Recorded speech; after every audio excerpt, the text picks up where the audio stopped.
बढी चाहिँ इंग्लिश मिडियमतिर अलिकति मोटिभेटेड हुने भनेको अझ बढी एसियन कन्ट्री अहिले त्यहाँका इन्स्टिट्युसनहरू बढी मात्रामा इंग्लिश ईएमआईलाई सपोर्ट गरेको छ अथवा इंग्लिश मिडियम भएको छ। त्यसका दुईटा कारण रहेछ, मैले अलिकति कन्टेक्स्ट मात्रै हालेको है। दुईटा कारण रहेछ, एउटा आफ्ना शैक्षिक संस्थाहरूलाई इन्टरनेसनलाइजेसन गर्ने, विदेशी विद्यार्थी लगेर पढाउनको लागि त चाइनिज भाषामा पढाएर त भएन, जापानिज भाषामा पढाएर भएन, त्यसको लागि इंग्लिश ल्याङ्ग्वेजमा पढाउनु पर्यो। अनि अर्को एउटा यो नन इंग्लिश स्पिकिङ कन्ट्रीमा के मिडियम भनेर चाहिँ एउटा भाष्य सिर्जना गरिएको छ। प्यारेन्ट्स डेमा विद्यार्थीले चाहिँ नसके इंग्लिशमा राम्रो स्पिच उसले जसरी भए पनि दिन्छ, त्यहाँ प्यारेन्ट्सले बुझेको हुँदैन, ताली परेर पड्काएर क्या राम्रो बोल्यो भन्छ।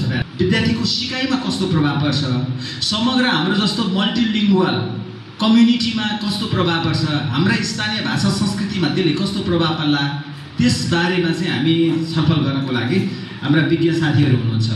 अघि जनक सरले भनिसक्नुभयो कि हाम्रो नानी बाबु सर आफैमा ईएमआई विषयमा इंग्लिश मिडियम इन्स्ट्रक्सनमा नै पिएचडी हालसालै त्रिभुवन विश्वविद्यालयबाट पिएचडी गर्नुभएको छ। ल्याङ्ग्वेज पोलिसी स्थानीय सरकारको भाषाको नीति कस्तो हुने भन्ने विषयमा बसन्त सरले चाहिँ पिएचडी गर्नुभएको छ।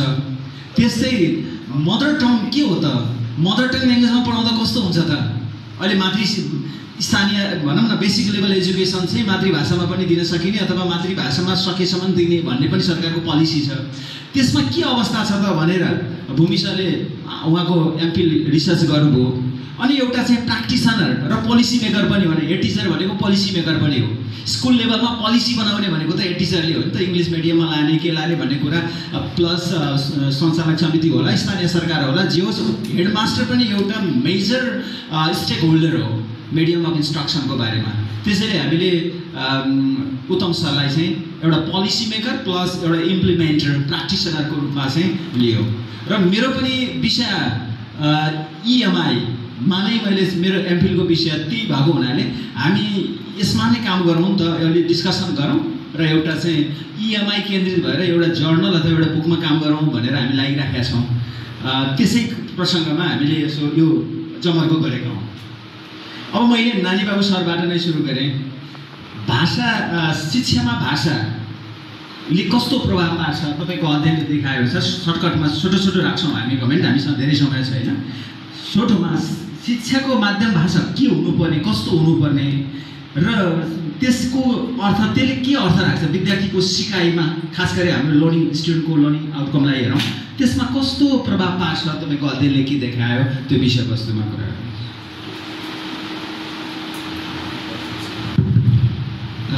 धन्यवाद विनोद सर। सर्वप्रथम त यो प्यानल डिस्कसनमा निम्ता गरेर आफ्नो कुरा राख्ने, आफ्नो अध्ययनका निष्कर्षहरू राख्न अवसर दिनुभएको धन्यवाद। यो 5 वर्षको अध्ययनमा इङ्गेज भइरहँदाखेरि मलाई कस्तो अनुभूति भइरहेको छ भने, र हामी सबैलाई पनि त्यो अनुभूति भइरहेको कुरा के हो भने, भाषा वास्तवमा सिकाइसँग जोडिएको एउटा महत्त्वपूर्ण फेनोमेनन चाहिँ हो, वस्तु चाहिँ हो। भाषाले सिकाइमा प्रत्यक्ष रूपमा प्रभाव पारेको मेरो अध्ययनको निष्कर्ष पनि हो। यदि हामी जुन भाषामा विद्यार्थीलाई पढाउँछौँ त्यो भाषा विद्यार्थीले बुझेन भनेदेखि उसको सिकाइ हुँदैन भन्ने प्रत्यक्ष साक्षी म आफै बसेको तथ्य म यहाँसम्म चाहिँ निवेदन गर्न चाहन्छु। मेरो अध्ययन चाहिँ आधारभूत त्यो पनि एक पाठमा अङ्ग्रेजी माध्यममा सञ्चालन भएका विद्यालयहरूमा गरिएको अध्ययन हो। कस्तोसम्मको सिचुएसन देखिएको थियो भनेदेखि किताब अङ्ग्रेजीमा छ, शिक्षक आउनुहुन्छ अनि शिक्षकले पढाउने, अब हामी रिसर्चरहरू बसेको बेलामा मैले प्रिलिमिनरी फेजको कुरा गरेँ, इङ्ग्लिसमै भन्ने टिचरले जानी नजानी कनी कुठी त्यहाँ गल्ती सल्ती अब के हुन्छ त्यो मिलाएर बुझ्नुपर्छ हामीले, इङ्ग्लिसमै भन्ने। तर विद्यार्थी चाहिँ तपाईँको एकदमै पेसिभ हुने, विद्यार्थी यस अथवा नो मात्रै भन्ने, शिक्षक एकरो बोलिरहने। त्यो पछि रिगरस मेरो रिसर्चमा लामो समयसम्मको इङ्गेज हुँदाखेरिको स्थिति अर्कै छ। त्यो अहिले डिस्कसनको सन्दर्भमा म भन्नेछु। अनि विद्यार्थी पेसिभ हुने त्यो सिचुएसनले के देखायो भनेदेखि, यदि माध्यम भाषा जुन भाषामा हामी विद्यार्थीहरूलाई पढाइरहेका छौँ त्यो पढाइरहेको भाषा विद्यार्थीले बुझेन भने, त्यो भाषासँग ऊ जानकार छैन भने उसको सिकाइ, उसको कग्निटिभ डेभलपमेन्ट भन्छौँ हामी, उसको सङ्ज्ञानात्मक जुन ज्ञानको विकास हुन्छ त्यो विकासमा चाहिँ कमी हुन्छ भन्ने कुरा हाम्रो अध्ययनले पनि देखाएको छ, लिटरेचरले पनि देखाएको छ। र भाषा हामीले भाषा होइन, हामीले कुनै पनि विषय कन्टेन्ट सब्जेक्ट भन्छौँ, हामी एकाडेमिक सब्जेक्ट भन्छौँ, ती विषयहरूको अध्यापन गर्दाखेरि विद्यार्थीले बुझिने भाषामा अथवा सरल भाषामा अझ उसको मातृभाषामा अध्यापन गर्नुपर्छ।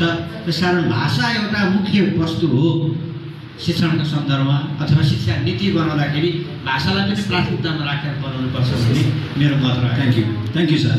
म वसन्त सरतिर जान चाहेँ फर्केर। सरको चाहिँ स्टडीलाई नै जोडेर कुरा गर्दैछु।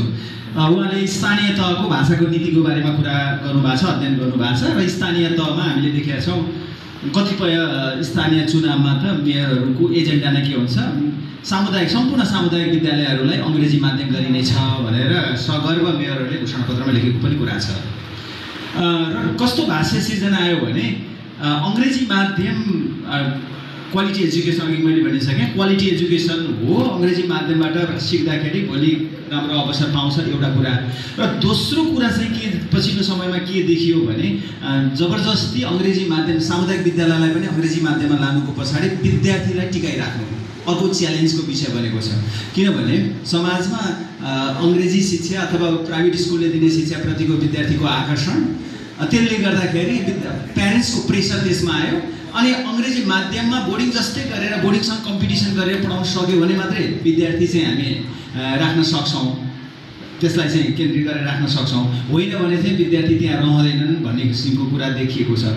तपाईँको अध्ययनले स्थानीय तहमा भाषा सम्बन्धी नीति कस्तो रहेको पाउनुभयो? यो संहिता पछाडि र कस्तो हुनुपर्छ नै भनौँ, कस्तो भाषा सम्बन्धी नीति कस्तो हुनुपर्छ यो विषयमा नीति कस्तो पाउनुभयो र कस्तो हुनुपर्छ जस्तो लाग्छ? सर्टकटमा सरले राखिदिनु।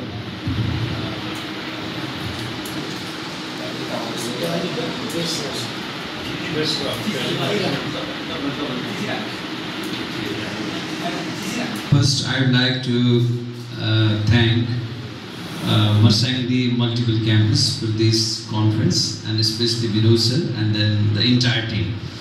हामी बाइलिङ्गुअल भइरहेका छौँ, घरि नेपाली अङ्ग्रेजी। अब किनकि कन्फरेन्सको नेचर नै मल्टिलिङ्गुअल छ होइन, मल्टिडिसिप्लिनरी छ। त्यो कारणले सबले सोध्नुभएको प्रश्नमा जस्तै हो, साँच्चै मैले चाहिँ मेरो अध्ययन चाहिँ यो creation, interpretation and appropriation of language policy in Nepal, critical ethnography of local government, विशेष त मैले तनहुँको व्यास नगरपालिकामा गरेको अध्ययन हो। यसमा विशेष गरेर शिक्षामा चाहिँ भाषाको नीतिको कुरा गर्नुपर्दा अब सिधै प्रश्नतिर लागौँ। अब यसबारेमा नानी बाबु घिम्रे सरले पनि जस्तै भाषाको माध्यम के हुने भन्ने बारेमा विशेष गरेर इएमआईतिर इङ्ग्लिस मिडियम इन्स्ट्रक्सनतिर उहाँले अध्ययन गर्नुभयो। मैले चाहिँ ओभरअल 3टा डोमेनलाई चाहिँ बढी फोकस गरेँ, किनकि त्यो इन्टर रिलेटेड रहेछ। विशेष गरेर ल्याङ्ग्वेज पोलिसीको 3टा मेजर डोमेन भनेको चाहिँ एउटा एजुकेसन, अर्को चाहिँ घर परिवार र अर्को चाहिँ कार्यालय। Official language policy, family language policy र एजुकेसनल ल्याङ्ग्वेज पोलिसी। अब त्यसलाई ल्याङ्ग्वेज पोलिसी एन्ड एजुकेसन पनि भन्छौँ हामी होइन, त्यसको नामहरू टर्महरू छन्। वास्तवमा स्थानीय सरकार, कतिपय स्थानीय सरकार त अझै अनभिज्ञ नै छन्। अब म पनि 2074 सालमा अब त्यहाँ फिल्डमा इन्ट्री हुँदाखेरि अब कतिपय कुराहरू उहाँहरूलाई जानकारी पनि थिएन। स्थानीय सरकारलाई चाहिँ संविधानले कतिवटा अधिकार दिएको छ, विशेष त 22वटा स्वायत्त अधिकार दिएको छ। त्यसमध्येमा 22औं मुद्दामा जुन आफ्नो स्थानीय क्षेत्रको भाषा, त्यहाँको लिपि र त्यहाँको संस्कृति पनि छ। जस हामीले भाषा र लिपिको कुरा गरौँ, ल्याङ्ग्वेज र स्क्रिप्टलाई संरक्षण गर्ने र लोकपूर्वक भाषाहरूको संरक्षण गर्ने नीति चाहिँ उसैको भित्रको भनौँ न दायराभित्र छ भन्ने नै छ। तर कतिपय स्थानीय सरकारहरू यस बारेमा चाहिँ अनभिज्ञ छन्। अझै पनि सरले भन्नुभयो जस्तै शिक्षामा भाषाको नीति चाहिँ कस्तो हुने, कस्तो खालको ल्याङ्ग्वेज पोलिसी चाहिँ एजुकेसनमा आउने, एजुकेसनल ल्यान्डस्केप सरहरूको थिम पनि छ, त्यहाँ कस्तो हुने बारेमा अझै पनि कतिपय स्थानीय निकायहरूमा अन्योलता देखिन्छ। मैले यसभन्दा अगाडि पछाडि पनि 8-10 पालिकाहरूमा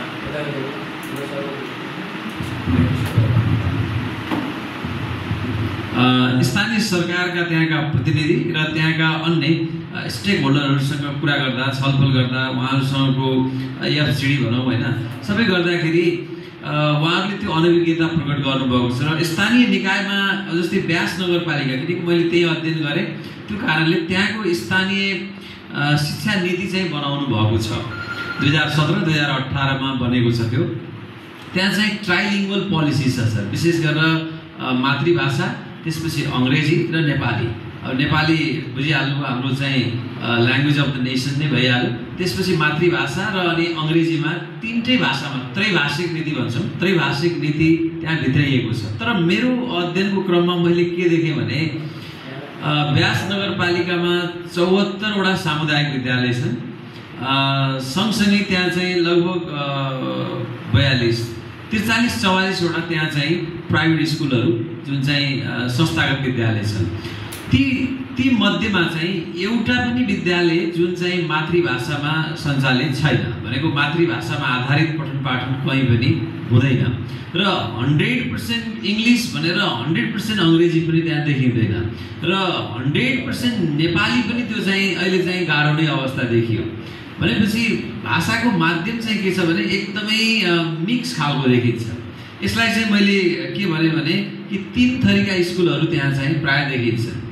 अब हुन त आफूलाई चाहिँ इङ्ग्लिस मिडियम भनेर क्लेम गर्नेहरू पनि छन्, तर इङ्ग्लिस मिडियम स्कुलमै गएर मैले त्यहाँको पठन पाठनको जुन कक्षा कोठाको अवलोकन गर्दाखेरि उहाँहरूले 100% इङ्ग्लिस चाहिँ फलो गर्नुभएको छैन। इभन इङ्ग्लिसकै विषयमा पनि उहाँहरू नेपाली बोल्नुहुन्छ, अरू भाषाहरूले पनि कहिलेकाहीँ स्थान पाउँछन्। जस्तै त्यहाँ मगर समुदाय हुनाले कहिलेकाहीँ कुनै टिचरहरूले मगर भाषामा त्यो शब्दहरू भोक्याबुलरीहरू उल्था गरिदिने त्यस्तो खालको पनि देखियो। त्यसबाट यो एक किसिमको जटिल विषय नै हो। एउटा भनाइ के छ भने language policy is a widely debatable issue, not only in Nepal, so in the world context. विशेष त अझै मल्टिलिङ्गुअल सोसाइटीमा चाहिँ यो एकदमै जटिल अवस्था छ, किनकि सबै भाषाभाषीले चाहिँ आफ्नो भाषाको स्थायित्व होस्, आफ्नो भाषा अगाडि फ्रन्टमा आओस् भन्ने अपेक्षा राख्नुहुन्छ। त्यही अनुसारको उहाँहरूको लबिङ पनि हुने गर्छ। तथापि अब यसमा भाषा आयोग छ हैन, अब सरकारको चाहिँ विशेष गरेर विभिन्न ऐन नियमहरू छन्, त्यसमा संविधानमा पनि उल्लेख गरिएको छ। संविधानको जस्तै धारा 31, 32, 51 देखि लिएर धारा 6, 7 यिनीहरूमा पनि भाषा अनि शिक्षा अथवा शिक्षामा भाषाका कुराहरूको बारेमा थोर बहुत उल्लेख छ। अब यो सबै थरोली फलो गरेको अवस्था, जस्तै यो लोकल गभर्नमेन्ट रेगुलेसन एक्ट 2074 यसमा पनि पुरै उल्लेख छ। पछिल्लोचोटि स्थानीय पाठ्यक्रम पनि आएको छ। यी पनि धेरै चाहिँ केही हदसम्म बोलेको छ, तर ठ्याक्कै यही गर्नुहोस्, यही नै इम्प्लिमेन्ट गर्नुहोस् भन्ने चाहिँ अझै देखिँदैन सर। अब यो अलिक दोधारकै अवस्था चाहिँ म अलिक पछि जोडौँला फेरि अरू कुराहरूमा।